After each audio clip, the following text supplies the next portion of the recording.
Hello everyone, I just wanted to introduce you to my good friend Duck Gordon. Today we're going to have a little quick chat about his injury and just a bit about his life. So here he is. You're online. G'day everybody, my real name is Dean Robert Gordon, but these days I'm known as Duck Elias Gordon. I am called Duck Gordon because 28 years ago I used to be a man of many talents. I used to be a jack of all trades and probably what most people refer to a master of not many, but a jack of all. I used to be a shearer and a wool classer, saw a lot of sheep, and Mother's Day, I got Mother's Day 1997. I was playing A grade for Warwick out at St George in Western Queensland, and I got engaged before this, mind you, to a woman, a local lady in Warwick, and on Mother's Day 97 I was out at St George in Western Queensland. Thought it was going to be another normal day, just playing the game, getting drunk as anything after the game. But it turned out a little different for me. Another world became my world.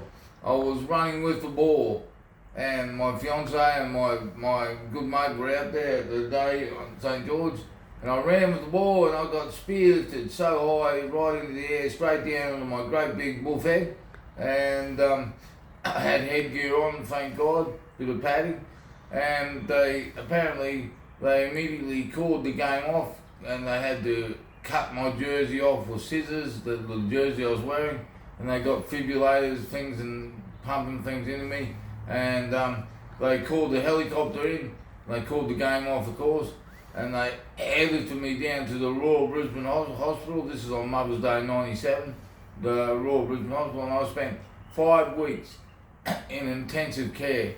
The doctors, they wanted to turn my machinery off a number of times, 5 or 6 times. It was my parents and family who fought to keep me alive. And the doctors, they said, he'll never walk, talk or anything ever again. Anyway, on this day, Mother's Day 97, I spent the rest of the year in the Royal Brisbane Hospital after being and then I was transferred into the Princess Alexandra Hospital, where I did all the intense rehabilitation exercises and all that. And at the end of that year, I was released from hospital, and I went back to Warwick, my hometown, and I lived with my grandmother for a while, who's now deceased, and didn't know what I was going to do. And then I went to Burleigh Heads on the Gold Coast, and there was a course down there which my mother fought to get me into, and it was a course for people with disabilities, and it was a small business course which I undertook. It went for about 5 or 6 weeks, and I got that certification, and it was fun down there at Burleigh Heads on the coast, and then I finished there, and I said to my mum, what in the earth's name am I going to be able to do now? I've finished, I can't do anything. I can't shear anymore, I can't drive, I can't do anything. What am I going to do? And my mum, she was working in an organisation in Toowoomba at the time, and she had quite a few contacts. And anyway, she organised with the University of Southern Queensland in Toowoomba to get me to do some sort of studies at the uni. I said, Mum, you've got to be crazy. I mean, come on, Mum. I'm not a smart cookie. I'm not a smart person. I've just had an accident, and I was 5 weeks in a coma, and I didn't do well at senior at school. I'm not the smartest person to be doing a uni course. Anyway, she convinced me to do it. I wanted to anyway. I wanted to keep doing something. There's no way I wanted to lay down and just be a vegetable like the doctor said I would be. And anyway, so I started my uni course, and I did a general studies certificate, and that took about, it was close to a year. And anyway, after that, I finished that, and then what am I going to do now? And then they put me onto a general studies degree, an associate degree in general studies it was. So I completed that after another year or two, and after that, oh God, what am I going to do now? And they said, well, you're still good at your studies, Duck.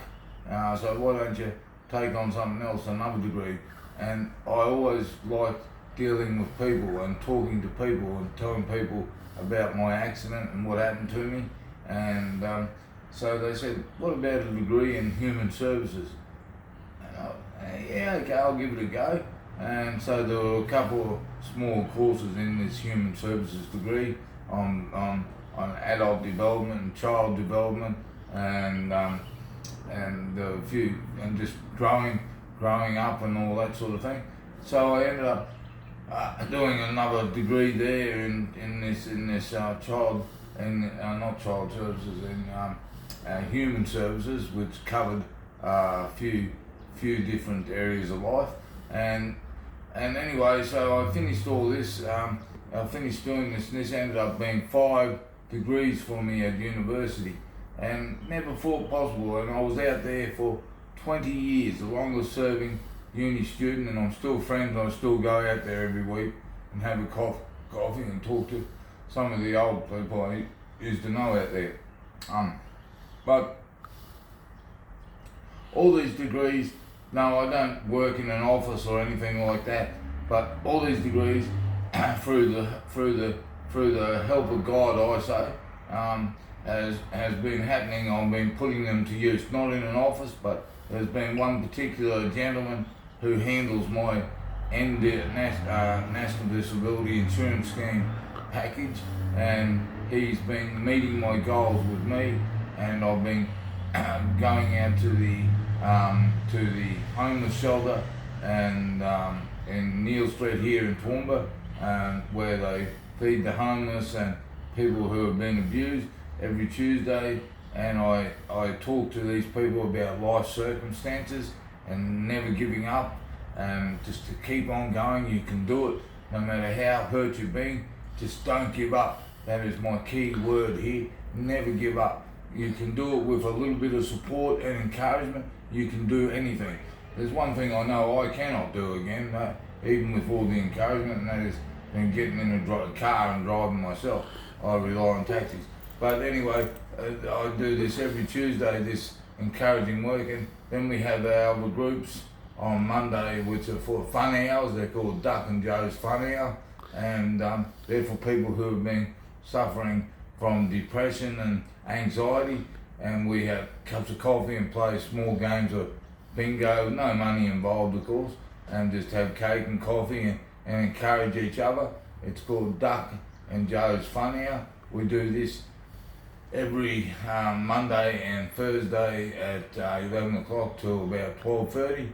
And then I do my mentoring at the homeless shelter on Tuesdays, and talk to those homeless people and people who have been abused about, life circumstances. We don't go there being a know-all. We just go there to encourage them, and that we do every week. And they really do respond to us by asking us lots of questions and finding out about our life circumstances.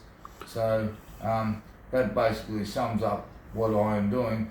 And like I said, my accident happened on Mother's Day 1997, so 28 years ago, and it still gets hard to deal with from day to day, because under my words, I say I can never be normal. And when I say this, never be normal, I mean never be normal physically. Mentally, I am on top of the world. We might wrap that up there, Doug. Yes, sure. Thank you for that, Doug. And there you go. Well, that's my friend Doug. He's a good bloke, down there, always wanting to help people. So if you ever need a hand or you want some advice or anything, don't be afraid to ask, or you can ask me, Miles. Always. Yeah. Well, alright, well, I hope you enjoy the video, people. Thank you for watching. Bye.